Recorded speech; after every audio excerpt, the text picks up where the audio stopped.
Achieve with Nishi. I hope you guys are good. So friends, आज के जो हमारी क्लास होने वाली है जिसमें हम सीडीपी के प्रैक्टिस सेट हमने सीरीज स्टार्ट कर रखी है, जिसमें कि आपके PYQs हैं उनको मोस्ट इंपॉर्टेंट और मोस्ट रिपीटेड क्वेश्चन को हम डिस्कस कर रहे हैं।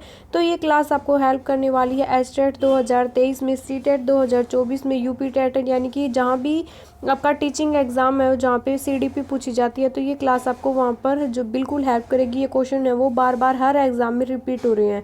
तो आइए डिस्कस कर लेते हैं। आज हमारा क्वेश्चन नंबर 1 होने वाला है। चैनल पर पहली बार विजिट कर रहे हैं तो चैनल को सब्सक्राइब जरूर कर लें फ्रेंड्स। एचटेट की बिल्कुल free of cost new syllabus base आप लोगों को प्रिपरेशन है वो करवाई जा रही है, उसके लिए प्लेलिस्ट को जरूर से जरूर विजिट करें। सो क्वेश्चन नंबर 1 है, अधिगम की अभिप्रेरणा को जो वो किस प्रकार कायम रखा जाता है। सबसे पहले तो हम देख लेते हैं, डिस्कस करते हैं अभिप्रेरणा क्या होती है। यानी कि किसी भी काम को जब हम करते हैं, किसी भी काम को जब हम स्टार्ट करते हैं और उसके अंदर जो है निरंतरता यानी कि कॉन्टिन्यूटी बनी रहती है, वो किस वजह से होती है? मोटिवेशन की वजह से। मोटिवेशन के लिए हमें एक जो है वो नीड की ज़रूरत पड़ती है, यानी कि जहाँ पर नीड नहीं होगी तब तक जो है हमारा मोटिवेशन काम नहीं करेगा, यानी कि हमारे अंदर मोटिवेशन होगा ही नहीं। तो अधिगम यानी कि अब आप लोगों को एचटेट क्वालिफाई करना है, क्योंकि इसके बाद आपका स्क्रीनिंग का एग्जाम होगा और उसके बाद आपको जॉब मिलेगी। तो ये आपकी नीड है और इसके लिए आपको मोटिवेट है, फुल्ली मोटिवेट है। तो यानी कि अधिगम की जो अभिप्रेरणा है, मोटिवेशन है, वो किस प्रकार है? वो कायम रखा जा सकता है। तो कुछ हमारी होती हैं प्राकृतिक जो है, यानी कि नेचुरल जो नीड होती हैं, जो बेसिक नीड होती हैं, जैसे भूख, नींद, प्यास हो गई। तो आपका मैसेलो का जो थ्योरी है वो पूरी जो है वो मांग यानी कि आवश्यकता बेस का जो सिद्धांत है वो मैसेलो की थ्योरी है। अभिप्रेरणा भी उन्होंने अभिप्रेरणा का सिद्धांत भी इसको कहते हैं, जिसमें जो है वो बच्चे को दंड देकर आप जो है वो अधिगम के लिए जो बच्चे को मोटिवेट रख सकते हैं। प्रवीणता अभिमुखी लक्ष्यों पर जोर देकर, बच्चों को बहुत आसान क्रियाकलाप देकर या फिर यंत्रवत याद कराने पर जोर देकर, यानी कि किस वजह से जो है आप बच्चे को मोटिवेट रख सकते हैं। तो इसके अंदर हमारा क्वेश्चन नंबर फर्स्ट हो जाएगा, क्योंकि प्रवीणता अभिमुखी यानी कि जब बच्चे को किसी चीज़ के अंदर क्या होती है, जो उसको प्रोफिशिएंसी हासिल होती है किसी चीज़ के अंदर, जब बच्चे को दक्षता हासिल होती है और उसको क्या करना है, वो लक्ष्य जो है वो अचीव करना है, तो लक्ष्य की ओर जो है वो अभिमुख करके यानी कि लक्ष्य की तरफ बच्चे को आगे ले जाकर मोटिवेट रखकर हम अधिगम के लिए बच्चे को क्या कर सकते हैं? मोटिवेट जो है वो रख सकते हैं। नेक्स्ट सेकंड क्वेश्चन है फ्रेंड्स हमारा कि निम्न में से जो अध्यापन होता है अधिगम का सबसे बड़ा प्रभावशाली माध्यम कौन सा होता है। यानी कि आप जो है वो किस तरीके से बच्चे को जो सबसे इफेक्टिव जो आपका मेथड होगा, जिस वजह से आप बच्चे को लर्निंग के लिए मोटिवेट रख सकते हैं। तो लर्निंग क्या होती है फ्रेंड्स? सीखना होती है। सीखना का मतलब जो है हमारा अभिप्राय क्या होता है, जिस वजह से क्या होता है हम मोटिवेट रहें, और क्या होगा मोटिवेट रहने का मतलब जो हमारे बिहेवियर में जो चेंज आते हैं को सीखने की वजह से, वो क्या होता है? लर्निंग कहलाता है। तो लर्निंग का सबसे इफेक्टिव तरीका कौन सा होगा? विषय वस्तु को यंत्रवत यानी कि किसी चीज़ को जो है वो रट कर याद करवाना, या फिर संकल्पनाओं के बीच यानी कि जो कॉन्सेप्ट होते हैं उनके बीच जो है संबंध को स्थापित करना या खोजना, या फिर जो आपका नेक्स्ट है बिना विश्लेषण के अवलोकन करना, यानी कि उसका जो है वो एनालिसिस ना करके सिर्फ ऑब्जर्व करना या फिर अनुकरण करके या नकल करके। तो बिना आप जो है वो विश्लेषण के चीज़ों को अवलोकन करने से जो है हम अधिगम के लिए मोटिवेट नहीं रख सकते। तो कॉन्सेप्टों के बीच जब क्या होता है संबंध स्थापित, यानी कि एक और दो जैसे चीज़ों को हम इंटर रिलेट करके समझते हैं, तो क्या होता है हम क्या होता है अफेक्टिव जो है वो अधिगम बन जाता है, क्या कि वो फिर लॉन्ग टर्म तक जो हमारे पास जो है वो स्टोर हो जाता है, हमें याद रहता है। तो प्रभावशाली तरीका है संकल्पनाओं के बीच चीज़ों को जो है वो इंटर रिलेट करके समझाना, जैसे कि एनसीएफ के द्वारा जो है बच्चे के ज्ञान को बाहरी ज्ञान से, बाहरी दुनिया से, उसकी वास्तविक जिंदगी से जोड़ना अधिगम का सबसे इफेक्टिव जो मेथड है। थर्ड जो हमारा क्वेश्चन है फ्रेंड, कक्षा में जो प्रभावशाली अधिगम के लिए जो इन्वायरमेंट है उसकी रचना की जानी चाहिए बजाय जो है वो वातावरण के, यानी कि कक्षा में कौन सा जो प्रभावशाली अधिगम के लिए इन्वायरमेंट की रचना की जानी चाहिए। तो प्रतिस्पर्धात्मक तो बिल्कुल नहीं हो सकता। नेक्स्ट है बहवाया भी जो आप नहीं जो इन्वायरमेंट है वो प्रभावशाली नहीं हो सकता। तो सहयोगी होना चाहिए या फिर प्रतिस्पर्धा। तो ये दोनों तो हमने तीनों जो है वो क्या कर दिए? नेगेटिव हो गए।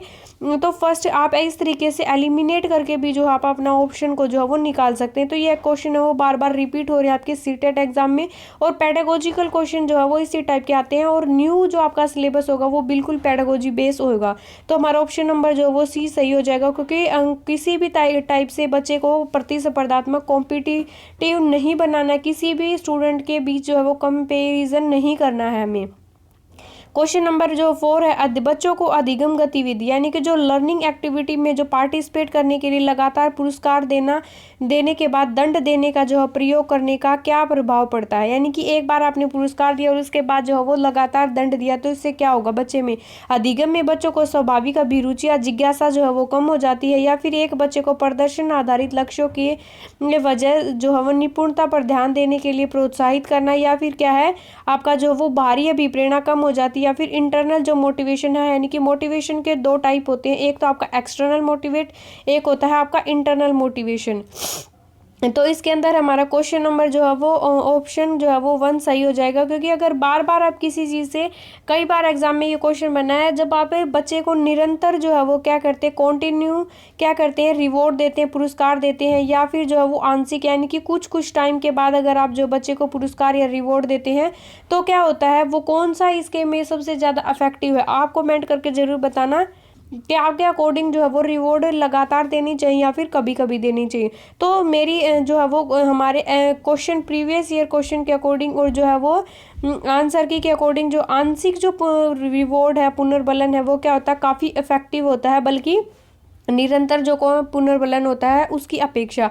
तो हमारा ऑप्शन नंबर 1 हो जाएगा, क्योंकि बच्चे के अंदर स्वाभाविक जो रुचि है, इंटरेस्ट है, वो क्या हो जाता है, फिर उसके बाद कम हो जाता है, खत्म हो जाता है।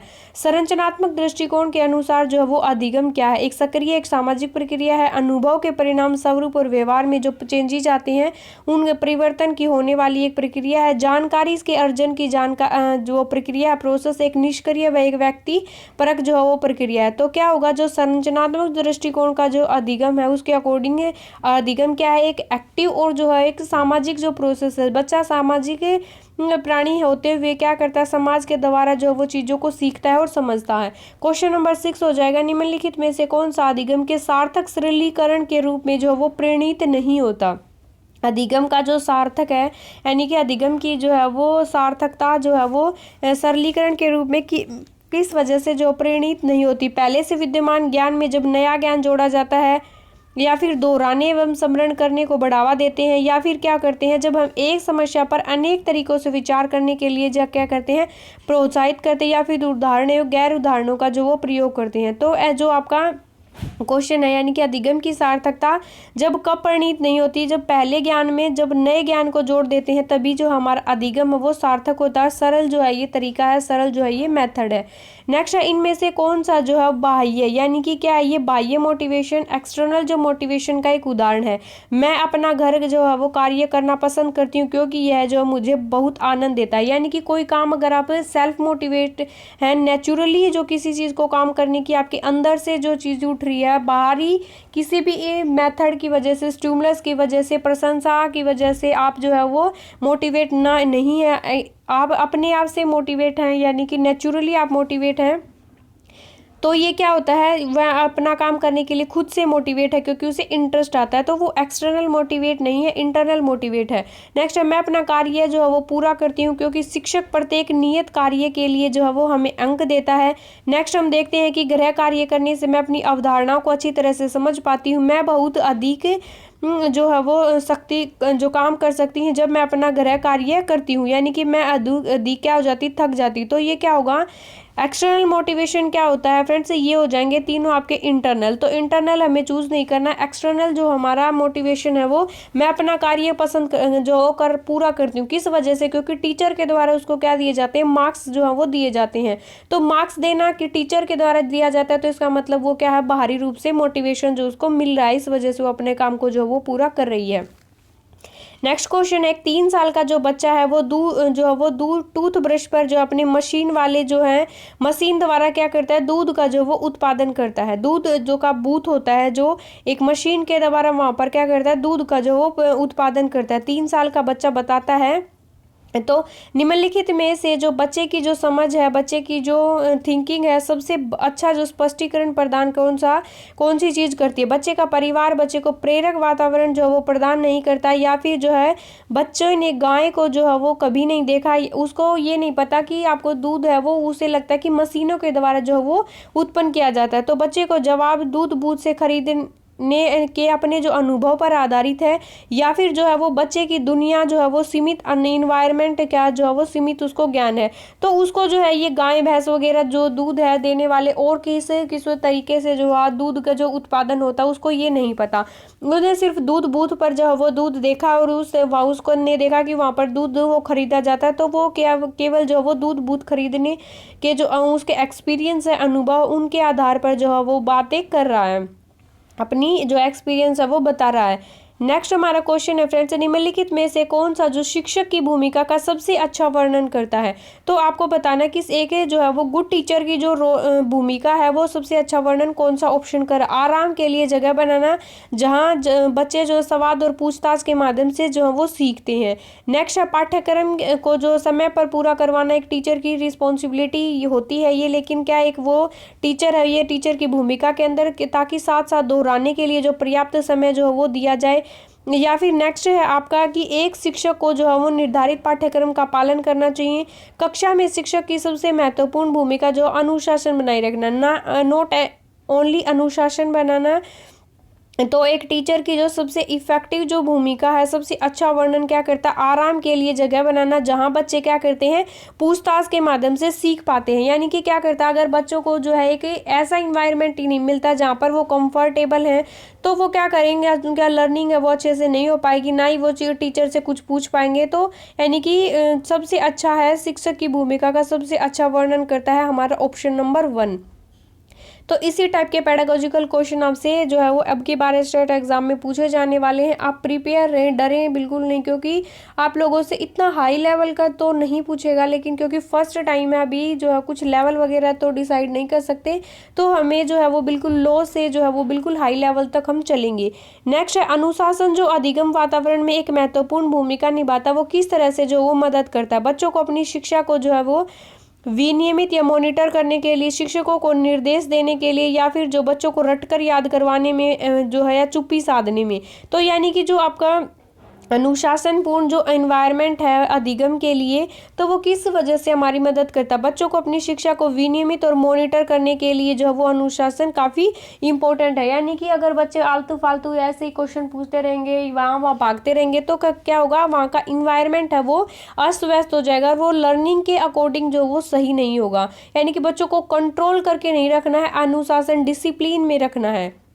नेक्स्ट है कि पहले से सीखे हुए कार्यों में जो सुधार लाने के लिए शिक्षक है बच्चों को प्रदर्शन देकर जो है वो सिखा रहा है, वह शिक्षण की कौन सी विधि है। यानी कि एक शिक्षक है वो पहले से सीखे हुए जो कार्य हैं उनमें उन्होंने यानी कि थोड़ी बहुत मिस्टेक है, कुछ कमियां रह गई, तो उनके सुधार करने के लिए शिक्षक क्या करता है, प्रदर्शन देकर सिखा रहा है, यानी कि दिखा दिखाकर मॉडल के द्वारा सिखा रहा है। तो ये किस जो है वो शिक्षण की विधि का जो है वो प्रतिरूपण, संशोधन, अवलोकन या फिर अनुकरण। तो आप आपका ऑप्शन है वो क्या हो जाएगा, अनुकरण, यानी कि क्या करना, इमिटेशन। तो वहां पर जो है वो टीचर खुद नहीं कर रहा है तो जो उसकी नकल नहीं कर सकते, ऑब्जर्व भी नहीं कर सकते, तो प्रतिरूपण, यानी कि वो मॉडल के द्वारा खुद प्रदर्शन कर रहा है और प्रदर्शन के द्वारा प्रतिरूपण की विधि जो है इसको हम कह सकते हैं, इस विधि का यूज कर रहा है टीचर। नेक्स्ट है खालिस्तान को अभिप्रेरित शिक्षण का जो है वो संकेत माना जाता है। यानी कि कौन सी चीज जो है वो मोटिवेशन को जो वो इसका जो सिंबल है वो माना जाता है कि बच्चे जो है वो मोटिवेट है। विद्यार्थियों द्वारा पूछे गए प्रश्न की वजह से, कक्षा में एकदम खामोशी की वजह से, यानी कि बिल्कुल जहाँ पर साइलेंस है, चुप्पी है, वहाँ पर हम वहाँ की क्लास को जो है वो नहीं कह सकते, क्योंकि वो एक लर्निंग का इन्वायरमेंट नहीं होकर जो है वो डर का और भय का जो वो इन्वायरमेंट बन जाता है। कक्षा के अधिगम, उपस्थिति या इनमें से कोई नहीं। तो जो है ऑप्शन नंबर 1 हमारा जो है वो सही हो जाएगा, क्योंकि फुल्ली मोटिवेट जब बच्चे तभी होते हैं, बिल्कुल इंटरेस्ट लेकर तभी पढ़ते हैं जब क्वेश्चन पूछे जा रहे हैं, तो बच्चों को पता लग रहा है, टीचर को भी पता चल रहा है कि बच्चे जो हैं वो सीख रहे हैं। नेक्स्ट है अभिप्रेरणा की जो व्याख्या है जन्मजात मूल प्रवृत्ति के आधार पर की जाती है। किसने कहा, तो मूल प्रवृत्तियों का जो सिद्धांत है ये किसके द्वारा दिया गया, जो आपका मैकडुगल के द्वारा दिया गया, और 14 इन्होंने जो प्रवृत्तियां बताई गई हैं। तो फ्राइड ने मनोविश्लेषणात्मक थ्योरी दी, इन्होंने नहीं दी, मैकडुगल यहाँ पर मिल गई हमें, हमारा राइट ऑप्शन हो जाएगा ऑप्शन नंबर बी। नेक्स्ट है फ्रेंड्स मोटिवेशन जो है वो क्या होता है। मोटिवेशन का जो पूरा चैप्टर मैंने अपने चैनल पर करवा रखा है और डेफिनेटली यहाँ से क्वेश्चन आएगा, आप लोगों ने सिलेबस को अच्छे से जो है वो डीपली जो एक बार देख देख लिया होगा, चेक कर लिया होगा कौन कौन से टॉपिक आप लोगों से पूछे जाएंगे। तो मोटिवेशन से डेफिनेटली क्वेश्चन बनेगा। सीखने का जो मुख्य कारक है ये मोटिवेशन को कहा जाता है। सीखने का सवर्ण पथ है वो मोटिवेशन को कहा जाता है। अनिवार्य उपस्थिति या फिर ये सभी, तो ये सभी जो है वो क्या होते हैं, ये आपके मोटिवेशन का जो है वो क्या, इनको मोटिवेशन कहा जा सकता है। क्योंकि जब बच्चा मोटिवेट होता है तभी तो वो सीखने की जो है वो इच्छा रखता है। अधिगम का सर्वोच्च जो अवस्था है वो कौन सी होती है, तो आप लोगों को बताना है कि अधिगम की सर्वोच्च जो अवस्था है वो कौन सी होती है, उच्च उत्तेजना या उच्च भय। तो भय जहाँ पर आएगा वहाँ पर क्या है, वहाँ मोटिवेशन नहीं है, वो बिल्कुल खत्म हो जाएगा। तो जो है वो संतुलित जो है, यहाँ पर भी उच्च भय, तो ये भी ऑप्शन एलिमिनेट हम कर देंगे, नेगेटिव में चले जाएंगे। संतुलित यानी कि बैलेंस जो है वो क्या होगी, उत्तेजना होनी चाहिए और कोई जो है वो भय नहीं होने चाहिए, तभी जो है वो अधिगम के सर्वोच्च अवस्था के अंदर जो है वो आएगा। नेक्स्ट, नकारात्मक जो मोटिवेशन है, प्रेरणा को क्या कहते हैं, आंतरिक प्रभाव, बाह्य। नकारात्मक मोटिवेशन को क्या कहते हैं फ्रेंड्स, बाह्य अभिप्रेरणा यानी कि एक्सटर्नल जो मोटिवेशन है, नेगेटिव मोटिवेशन इसको जो है वो कहा जाता है। नकारात्मक मोटिवेशन क्या होता है ये हमने डिस्कस कर लिया। अभिप्रेरित जो व्यवहार की विशेषता है वो क्या होती है, यानी कि जब फुली मोटिवेट जो बंदा होता है तो वो किस टाइप का व्यवहार करता है, उत्सुकता और एवं निरसता, या फिर जो वो शक्तियों का संचालन, क्रिया केंद्रित प्रक्रिया करता है, या फिर आवश्यकताओं की जो वो पूर्ति करता है। तो मोटिवेशन का मतलब क्या होता है, हमें नीड होती है और उस नीड को जो फुलफिल करने के लिए हम एक्टिव करते हैं, वो क्या होता है, हमारा ड्राइव होता है। और जब वो नीड हमारी जो फुली जो है वो संतुष्ट हो जाती है, सेटिस्फाइड हो जाती है, तो प्रोत्साहन मिलता है। तो यानी कि आवश्यकताओं की पूर्ति क्या होता है, आपका अभिप्रेरणात्मक पूर्ण जो वो व्यवहार करता है बंदा। अभिप्रेरणा के स्तर कितने होते हैं, 3 होते हैं, 2 होते हैं, या फिर 4 होते हैं, और या फिर 5 होते हैं। तो अभिप्रेरणा के स्तर जो है वो फ्रेंड्स कितने होते हैं, 3 होते हैं। आप लोगों को ये चीजें अच्छे से याद रखनी है। नेक्स्ट, अभिप्रेरणा के संदर्भ में भूख है वो क्या है, आवश्यकता है, अंतर्नोद है, या फिर प्रेरणा है, या फिर जो है वो एक उद्देश्य है। तो ये क्या है, आपका अंतर्नोद है। भूख जो है ये क्या है, हमारी जो है वो नीड है, और नीड के लिए जब हम अभिप्रेरणा करते हैं तब क्या होता है, ये एक अंतर्नोद जो है ये कहलाता है भूख। नेक्स्ट जो हमारा क्वेश्चन खत्म हो गए भाई, 20 क्वेश्चन हमने डिस्कस कर लिए। सो फ्रेंड्स, आई होप आप लोगों को जो है वो वीडियो अच्छी लगी होगी, क्वेश्चन आपको अच्छे लगे होंगे। अगर वीडियो अच्छी लगे है, आपके लिए हेल्पफुल है, तो वीडियो को लाइक जरूर करें। चैनल पर पहली बार विजिट करें तो चैनल को सब्सक्राइब करना बिल्कुल ना भूलें। सो डेली क्लासेज आप लोगों की हो रही है, उसके लिए चैनल की प्लेलिस्ट को जरूर से जरूर विजिट करें। एच शर्ट के न्यू सिलेबस बेस आप लोगों की प्रिपरेशन करवाई जा रही है, वो भी फ्री ऑफ कॉस्ट। तो ऐसी जो है वो तैयारी को आपको चूकना नहीं चाहिए, और अब की बार एच शर्ट अपना क्वालिफाई करके ही जो है वो लौटना। So all the best. Bye bye everyone.